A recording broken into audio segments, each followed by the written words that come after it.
السلام علیکم، میں ہوں طیب حنیف۔ دوستو، اس الیکشن میں جس نے داندلی کی یا جو داندلی کے ذریعے یہ الیکشن جیتا ہے، سب کی باری آنی ہے۔ اور اب جو ہے وہ جج صاحب کی شری کے نیچے ہے عبدالعلیم خان صاحب، جو لاہور سے 2 سیٹیں جیتے تھے، ایک نیشنل اسمبلی کی، ایک صوبائی اسمبلی کی۔ دونوں سیٹیں اب ان کے ہاتھ سے نکل چکی ہیں اور ان کا نوٹیفیکیشن اب معطل ہو چکا ہے۔ معاملہ اسلام آباد ہائی کورٹ میں ہے اور یہ سیٹ جو ہے اب کسی بھی طریقے سے بچ نہیں سکتی۔ اس کی وجہ میں آپ کو بتاؤں گا، لیکن اس کے بعد ایک خوشخبری سپریم کورٹ آف پاکستان سے بھی ہے، اور یہ جو خوشخبری ہے یہ یقیناً پاکستان تحریک انصاف کی وفاق میں حکومت بنوانے کے حوالے سے بڑی امپورٹنس رکھتی ہے۔ اور ویسے تو آج سپریم کورٹ میں 2 کیسز ہیں ایسے جو پی ٹی آئی کے لیے زبردست جو ہیں، وہ کیسز جو کسی کی نظر میں نہیں آ رہے تھے، لیکن اب چونکہ آ چکے ہیں تو اب اس کے اوپر فیصلہ جو ہے وہ ہونے جا رہا ہے۔ یہ ڈیولپمنٹس آپ کے ساتھ شیئر کرتے ہیں، اور ایک اور خبر بھی آپ کو بتاؤں گا کہ بھائی یہ جو معاملہ ابھی نوٹیفیکیشن والا ہے،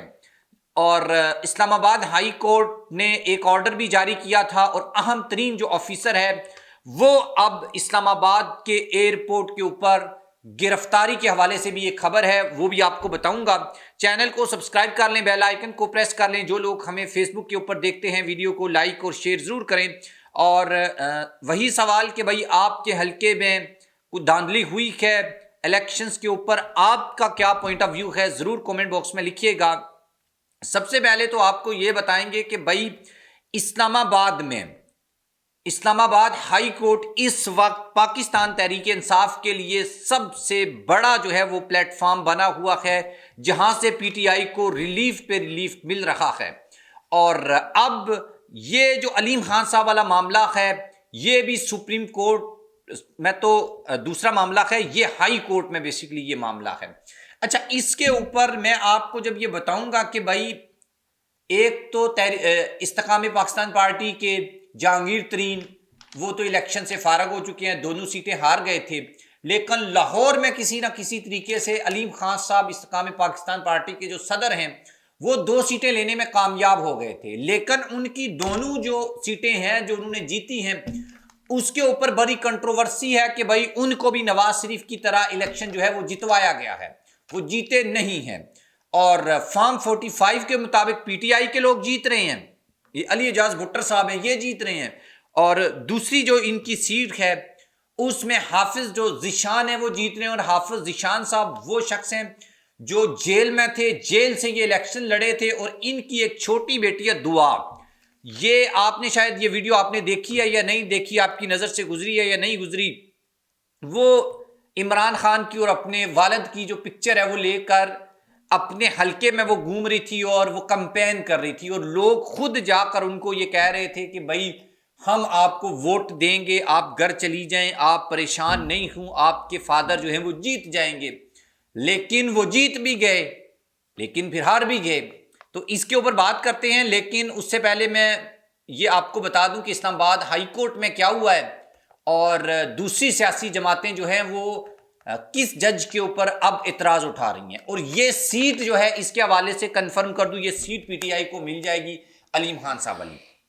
استحکام پاکستان پارٹی کے صدر عبدالعلیم خان، نیشنل اسمبلی کی جو ان کی سیٹ تھی، اس کے اوپر نوٹیفیکیشن اب اسلام آباد ہائی کورٹ میں چیلنج ہو چکا ہے۔ اس سے پہلے اسلام آباد ہائی کورٹ نے 3 جو نوٹیفیکیشن تھے جو الیکشن کمیشن نے جاری کیے تھے اسلام آباد کی 3 سیٹوں کے اوپر، وہ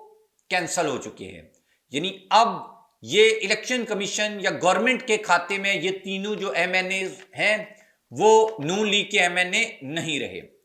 دوسری جو چیز ہے وہ اس جو اپلیکیشن ہے اس میں الیکشن کمیشن، آر او اور دیگر جو امیدوار ہیں ان کو فریق بنایا گیا ہے۔ تحریک انصاف کے حمایت یافتہ آزاد امیدوار ایڈوکیٹ علی اعجاز بھٹر نے یہ ہائی کورٹ میں یہ فیصلہ چیلنج کیا اور کہا کہ فارم 45 جو بیسیکلی نوٹیفیکیشن ہوتا ہے اس کو کالعدم قرار دیا جائے، اور 15 فروری کو تمام جو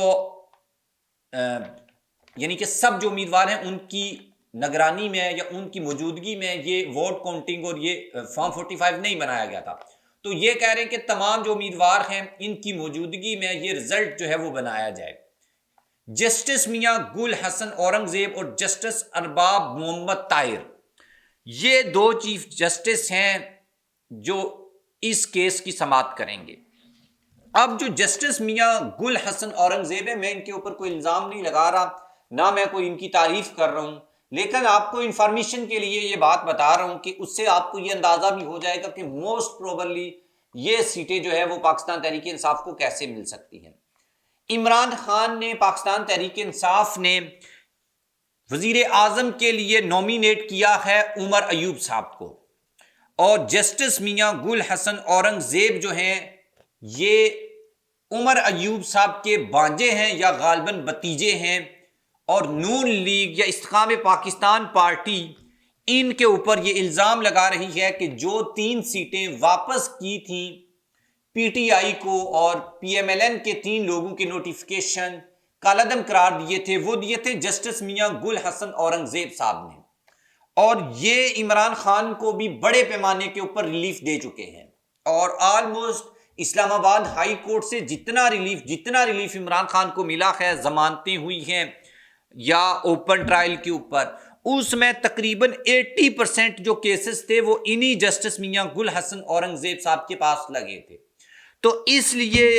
مخالف سیاسی پارٹیوں کی جانب سے یہ خدشہ یا یہ گمان کیا جا رہا ہے کہ بھائی ایون خود استقامت پاکستان پارٹی کی جانب سے بھی کہ بھائی علیم خان کا یہ جو الیکشن کمیشن کا نوٹیفیکیشن ہے یہ معطل کر دیں گے جسٹس میاں گل حسن اورنگزیب صاحب اور جسٹس ارباب محمد طاہر صاحب. اور آپ اس کو کس اینگل میں دیکھتے ہیں وہ آپ کے اوپر ڈیپینڈ کرتا ہے. اور دوسرے نمبر کے اوپر ہاں میں اتنا ضرور کہہ سکتا ہوں کہ چانسز ہیں کہ پی ٹی آئی کو یہاں پہ ریلیف ملے گا اور پی ٹی آئی جو ہے اس کو یہ سیٹ واپس ملے گی. دوسرے نمبر کے اوپر حافظ ذیشان صاحب جو ہیں ان کی بیٹی دعا پی پی 149 جہاں سے علیم خان صاحب کو سیٹ جیتے تھے یہاں سے، ان کی جو اپلیکیشن ہے یہ بھی اب دائر کر دی گئی ہے، اور یہ جو اپلیکیشن ہے یہ لاہور ہائی کورٹ میں دائر کی گئی ہے. اور موسٹ پروبلی یہ کہا جا رہا ہے یا ہماری وہاں پر 2-4 لوگوں سے بات ہوئی ہے وہ تو یہی کہہ رہے ہیں کہ بھائی حافظ ذیشان صاحب کی بیٹی نے ان کی کمپین کی تھی، چھوٹی بیٹی تھی 8-9 سال کی، اور ویسے بھی لاہور میں ویو تھی پی ٹی آئی کی، تو یہ سیٹ بھی لگتا نہیں ہے کہ علیم خان صاحب مطلب کہ جیتے ہیں، کاغذوں میں نہیں اصل میں. تو یہ سیٹ بھی اگر اس کے اوپر انصاف ہوتا ہے تو یہ سیٹ واپس مل جائے گی، اور علیم خان صاحب بھی جہانگیر خان ترین کی طرح دونوں سیٹیں جو ہیں وہ لوز کر دیں گے. اب سپریم کورٹ میں ایک کیس آیا ہے، عام انتخابات میں دھاندلی کے الزامات، جوڈیشل انکوائری جو ہے اس کے لیے سپریم کورٹ میں یہ اپلیکیشن دائر کی گئی ہے. اور آج ہی کے روز وہ جو بریگیڈیئر ریٹائرڈ علی صاحب نے ایک اپلیکیشن دی تھی کہ الیکشن 2024 کو کالعدم قرار دیا جائے، وہ آئے نہیں تھے، پچھلی پیشی پہ وہ غائب ہو گئے تھے. پھر عدالت نے متعلقہ ایس ایچ او کو کہا کہ بھائی ان کو لے کے آئیں، اور آج ان کو لایا گیا ہے. تو کیونکہ چیف جسٹس نے از خود نوٹس نہیں لیا تھا پنڈی کمشنر کی پریس کانفرنس کے بعد، تو خیال یہ کیا جا رہا تھا کہ یہ جو کالعدم دینا ہے الیکشن کو قرار، اسی میں ان ساری چیزوں کو کور کر لیا جائے گا. لیکن جب وہ از خود نوٹس نہ لینے کا فیصلہ کیا گیا تو ادھر سے بریگیڈیئر صاحب بھی غائب ہو گئے، لیکن بریگیڈیئر صاحب کو اب جو ہے وہ لایا جا رہا ہے. اس کے علاوہ ایک شہری ہیں، ان کا نام ہے شبیر اسماعیل، انہوں نے ایک اپلیکیشن دی تھی، درخواست دائر کی تھی سپریم کورٹ لاہور رجسٹری میں کہ الیکشن کمیشن جو ہے وہ یعنی جو الیکشن ہوا ہے اس کے اوپر جوڈیشل جو ہے وہ انکوائری کروایا جائے، جس میں وفاقی حکومت اور الیکشن کمیشن جو ہیں ان سب کو بیسیکلی فریق بنایا گیا ہے. اور یہ کہا گیا ہے کہ بھائی سب جو ہیں وہ اداروں کو بلا کے پوچھا جائے کہ بھائی یہ الیکشن آپ نے کیا کروایا، کیونکہ جو ملک میں انسٹیبلٹی ہے، عدم استحکام ہے. پی ٹی آئی نے بھی یہ کہا ہے کہ بھائی الیکشن کمشنر کو اب مستعفی ہو جانا چاہیے، انتظامیہ نے جو یہ الیکشنز کروائے ہیں. سوالات ہیں تقریباً جتنے بھی بڑے لوگ ہیں، نواز شریف سے لے کر مریم نواز، حمزہ، شہباز شریف صاحب، خواجہ آصف، احسن اقبال، نون لیگ کے جتنے بھی بڑے لیڈرز ہیں سب کی جو کامیابی ہے وہ بڑی متنازع ہے، اور یعنی کہ مانا نہیں جا سکتا کہ بھئی یہ جیتے ہیں جو ان کے حالات تھے۔ تو اب یہ ہر طرح کے الزامات لگا رہے ہیں، اور یہ بات اب چیف جسٹس صاحب مجھے نہیں خیال کہ وہ کیوں نہیں از خود نوٹس لے رہے، یا انہوں نے یہ فیصلہ کیوں نہیں کیا۔ بہرحال جو امید ہے کہ جو الیکشن کو کالعدم قرار دینے، اور یہ اب جو جوڈیشنل انکوائری جو ہے وہ اس کی جو اپلیکیشن دی گئی ہے، اس کے بعد چیزیں جو ہیں وہ کافی واضح ہو جائیں گی۔ اور دوسری طرف حکومت کے لیے جو ٹائم دیا گیا تھا پیپلز پارٹی کو اور نون لیگ کو، وہ اس ٹائم فریم کے اندر حکومت بنانے میں ابھی تک کامیاب نہیں ہوئے، اور اب 21 لوگوں کی اب ضمانت بھی ہوئی ہے آج 9 مئی کے واقعات کے جو لوگ ہیں، اور یہ خبریں جو ہیں وہ اسلام آباد میں وفاقی دل حکومت میں گردش کر رہی ہیں کہ عمران خان سے بات چیت کرنے کا فیصلہ جو ہے وہ کیا گیا ہے، کیونکہ باقی کوئی آپشن ہے نہیں ہے، تو ڈیفینیٹلی یہ سیٹیں بھی واپس مل جائیں گی پھر، اور جو کچھ ہوا ہے یہ سب ریورس ہوگا۔ پہلے وہ کہتے تھے نا عمران شفقت صاحب گریٹ ریسیٹ، اب پھر گریٹ ریسیٹ ہوگا، لیکن یہ نواز شریف صاحب کے بارے میں ہوگا۔ تو آپ بھی اس کے بارے میں لکھیے گا کمنٹ باکس میں کہ آپ کو امید ہے کہ بھئی ایسا ہو سکتا ہے۔ اللہ حافظ۔